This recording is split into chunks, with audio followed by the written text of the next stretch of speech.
Sebastian from the Meltdown, and this evening I'm joined by Adam, the lead singer of the band The Fallen State. It's great to be chatting to you. Congratulations on the recent release of the awesome River. Thank you. How are you with the response so far to this killer single? It's been great, really positive. We didn't know what to expect because, again, with this single, it's a little bit of a turn from the last one again, a little bit of a different sort of vibe. We're really happy with the response and how well it's gone down and how fans and media and everyone's responded to it. Yeah, we're really, really pleased with it. So where's the video shot, and will the story continue with the next video? Oh, well, maybe, possibly, who knows? The video was shot all in North Devon, the Tarka Trail, and then the dairy factory at. You have to forgive me because I'm from the north, not from Devon. So I think it was it's Torrington, I believe, the dairy factory. Okay. And we shot in there. It was just sort of abandoned and looked really cool. But yeah, for the second video for the second single we brought out this year has been shot once again in North Devon. So when does the album actually get released between Hope and Delusion? Well, we're hoping we're looking at a release later this year, maybe around October. All being well and things going to plan. It'll be later this year. We're looking forward to getting it out, but hopefully we're going to get at least another single out between then and now. So, we're thinking towards the end of the year, sort of late October maybe. So you've been with the band since August 2020. Has it been an easy process to fill someone else's shoes? It's been a fairly good process and fairly straightforward. Is what you could expect given the fact that not only is it a band replacing a singer, it's also we had the global pandemic at the same time, so it made it a little bit of a struggle to get together as you normally would outside of all that. But it's been good, and the band, I think the band are happy with how it's gone, as I am very much so. That it's been such a simple process, and that there's been no real stress related about it. It's been actually really simple to do. I mean, of course, I'm replacing a singer that was very well respected and did a great job before. So I'm just, to pass the baton on to me sort of thing was, I realised the magnitude of, songs like Nova and things like that people have a lot of personal connection to. So it's on my shoulders to be able to deliver it live, and which is cool, and I'm looking forward to it. I was basically a fan of the band before I joined. Supporting them before I joined with an old band called The Lost Days. I'm looking forward to getting out live when we're allowed to and playing shows and doing the old songs justice, hopefully, and getting on with our new stuff as well from this new record. Yeah, mate, it's been a really hard time to be an artist, as with everyone else struggling with COVID. How frustrating has it been for you guys? I mean, do you think gigs and that will ever return to any sort of normality? I think we're all living in hope for the gig side of things. Will it be in June? Who knows? But we're all hoping so, and hoping at least that later on this year that we might be able to get out and do a show or two. But we are looking forward to it, and it has been a stressful time ever since ever since the start of the pandemic, because this is the longest I think any of us have not played a show for since we first ever started playing shows. It's crazy. It's like, I don't know what it's going to feel like going back to it. I think it's going to be a bit strange. I don't know how people are going to be, like, fans and stuff. I don't know how they're going to react, or it could go one or two ways. I'm hoping, and I think a lot of people think that when gigs get back to normal, and you're allowed as many people in as you want, I think people will go mad for it, because I would. As soon as shows start happening, I'll be there. I'll be on the front row at some of these big shows. It's just a case of getting round to it, but hopefully it will be this year, and we can get out and play some shows, because I'm absolutely dying to do it. I mean, obviously it's difficult, but have you got any provisional dates lined up for the rest of the year and looking into next year? It's crazy, isn't it? You having to look into 2022. Have you got anything lined up yet? Yeah, I mean, you would have never thought at the start of this last year that we'd be looking at 2022 for maybe our first shows, but we have we have in this year, we've got Hard Rock Hell that we're playing in Great Yarmouth. That's in November. And then early next year, January and Feb, we are out on the road with Stone Broken across the UK, which looking forward to. And then a couple of dates with Red in that'd be March. So yeah, a couple of things. You know, a good tour sort of early next year, and yeah, who knows? Hopefully, we might be able to get some more in this year, all being well. But up to now, yeah, we've just got the Hard Rock Hell Festival and the tour early next year with Stone Broken and Red. Yeah, that's what we've got up to now. Brilliant. Let's try and forget about COVID for a minute. Wish we could fucking forget about it totally forever. But can you tell me then what has been the most memorable gig you've performed at? Before, obviously. Yeah.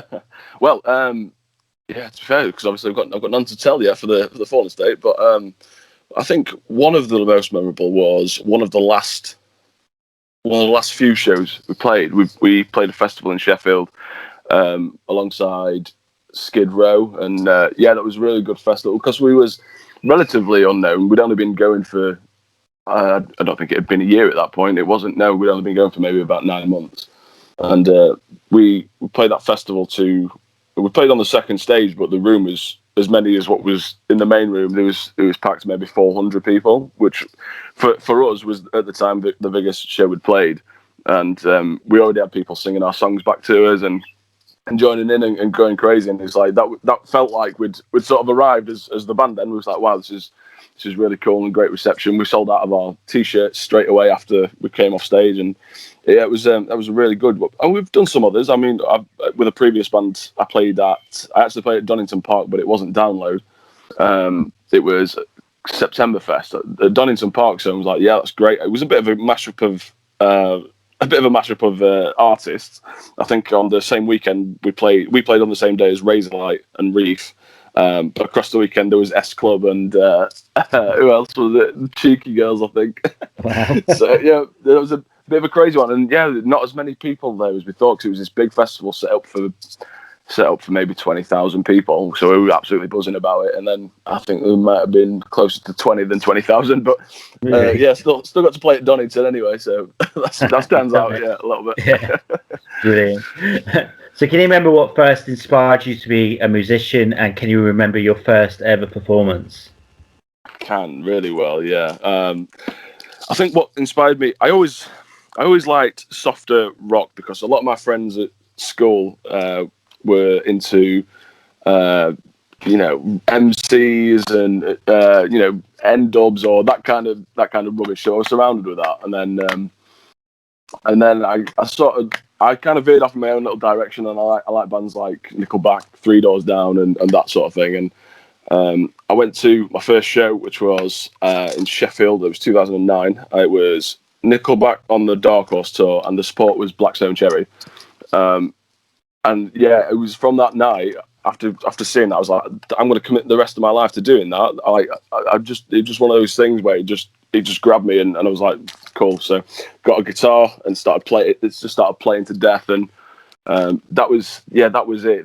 That's what really got me going after going to that show. And then my first performance was possibly about 2 years after that, I think. I've just picked up what I could do really within 2 years of playing guitar, put a band together as soon as I could play songs, and we played a gig which was at a youth club behind my old house. And it's crazy because I was thinking about it the other day. Actually, we possibly brought about 100 people to it, and I've had bands previous where we've not been able to do that, and it's like, how did we do it the first time around when we know nothing about it? And then you play some local gigs sometimes and you get like 40 people, and it's like, how did we do it when we was rubbish and knew nothing about it? And then you get to a stage where you're doing well and you're better at what you do, and then you're not pulling the same numbers. It's really weird, but yeah, that was my first show, and we played every single song I knew how to play, which was about 12 songs, which was a mix of, it was all covers. I don't think we had any originals at that point. It was just we did like Enter Sandman, Highway to Hell, the classics, and I think just because I knew how to play it, I think I played Wonderwall as well. Did you? Well, I must say, like, it's refreshing to hear a musician admit to liking Nickelback because many don't. I like Nickelback. I don't think there's anything wrong with Nickelback, so it's good to Not at hear, all. man. Yeah, it's good. They get a bad rap, and I They think do. they're a very, very good band. And I think a part of it is that a lot of people jump on the Nickelback train just because everyone says it, and never really given them the time of day to listen to them. Whereas I think they're a great band. You know, like I think they're brilliant, and the show, like especially when I've seen them a couple of times, and the first time I went, my first ever show was the Dark Horse tour, and the production was just ridiculous. It was massive. It was such a good show, and it was heavy as well. You know, they play some heavy songs, but yeah, they get a bad rap. But I don't have it. When anyone says, you know, Slate's Nickelback, I'm not having that. Absolutely, mate. Can agree more with you on that. Okay, then next one. If you could steal credit for any song, which one would you claim? Ooh, that's tough. Wow, what'd you do? I think it's got to be possibly maybe Enter Sandman or let me think. I don't know. There's just some of those songs. I mean, obviously, you'd love to claim Bohemian Rhapsody, wouldn't you? Like, Yeah. you know, there's so many that are just like songs that you can't imagine never existed. You know, like at a time. I think, yeah, Bohemian Rhapsody. Yeah, why not? What an amazing song. Yeah, Absolutely. I'll give that. Brilliant. I want to go back to the album. The artwork for River is really eye-catching. Can we expect similar with the actual album artwork when it gets released? And are you hoping to release it on vinyl as well as, I nearly said digital, in fuck's sake, as well as CD? Yeah, we're so pleased with how the artwork's come out for both Knives and River. We've used the same artist, and we've also used the same artist for the album as well. So we've got the same guy doing the lot. So I'm so happy with how they've come out so far, and you know, I've seen what we're going to use for the album artwork now as well, and it's incredible. He's such a good artist, and he's managed to put together a piece of art that really does sort of collate and sort of respond to the music and stuff. So yeah, we're really proud of it, and yeah, I can't wait for everyone to see it. But yeah, we're hopefully, we will be doing vinyl and CDs and all that kind of thing. Purely because I want a vinyl record of it myself, because the artwork on that would look brilliant on a big record. So, but yeah, all being well, we'll have all of everything. Maybe I'll even try and get them to do some cassettes, because they're coming back a little bit as well. Yeah, it's a bit weird that. Yeah, I can't get my head around that, but still, yeah, they are. Who do you think has influenced rock and metal more than anyone else? Oh, rock it. Well, there's certain go-tos in there. You know, you've got your Metallica, Guns N' Roses, AC/DC, Zeppelin. It's hard to say because there's so many subgenres, isn't there? So you know, you've got people that are inspired by Black Sabbath, maybe, or yeah, it's a strange one. I think who's done a lot for rock music is possibly Metallica, in the way that if you look at how they've changed through the years, and they're still one of the biggest bands in the world. How they started with thrash, and then they went through an era. I mean, they survived the Saint Anger thing, and then they're back to doing some thrash. But then the Black Album is basically a rock anthem album. Yeah. I think you can take a lot of inspiration from saying, you know, bands can change and survive, and a lot of bands didn't make it through the 90s, did they? Because of the whole change with grunge and things like that. But I think they're as much a band that you can take a lot of respect from changing and sticking by it. You know, some people maybe call it selling out, but I don't think it is. I don't really believe that's a thing anyway. But and then on the flip side of it, you have got AC/DC, who basically made the same record for 50 years almost, Yeah. but stuck by it and owned it as well, because no one does it like AC/DC, and I love AC/DC. But I think from an artistic point of view, I think you can look at Metallica and think, you know what, you can probably survive anything as long as you're strong-willed and you believe in what you're doing. I think, definitely. Brilliant. Can you complete this sentence? Everybody needs the fallen state in their lives because we will rock your world. Love it. Okay. Can you give me 4 words to describe the fallen state? Loud, heavy, complicated, and awesome, I suppose. Brilliant, man. Okay, it's just a quick fire round and I'll let you go. So it's either or either. First one, festival or small intimate gig? Oh, no, this is quick fire, but that's really tough. Festival. Beer or whiskey? Oh, that's tough. Whiskey. Vinyl or digital? Vinyl. Heaven or hell? Hell. Boris Johnson or Kermit the Frog? Kermit all day long. Absolutely, man. Okay, Jeff, thank you so much for your time. Do you have any final words for your fans and our listeners? First of all, thank you for having me on the show. It's been really good and fun.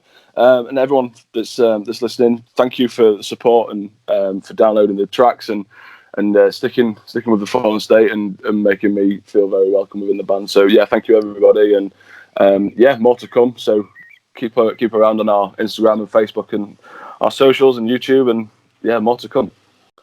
Hi guys, this is Adam from the Fallen State, and you're listening to the Metal Gods Meltdown.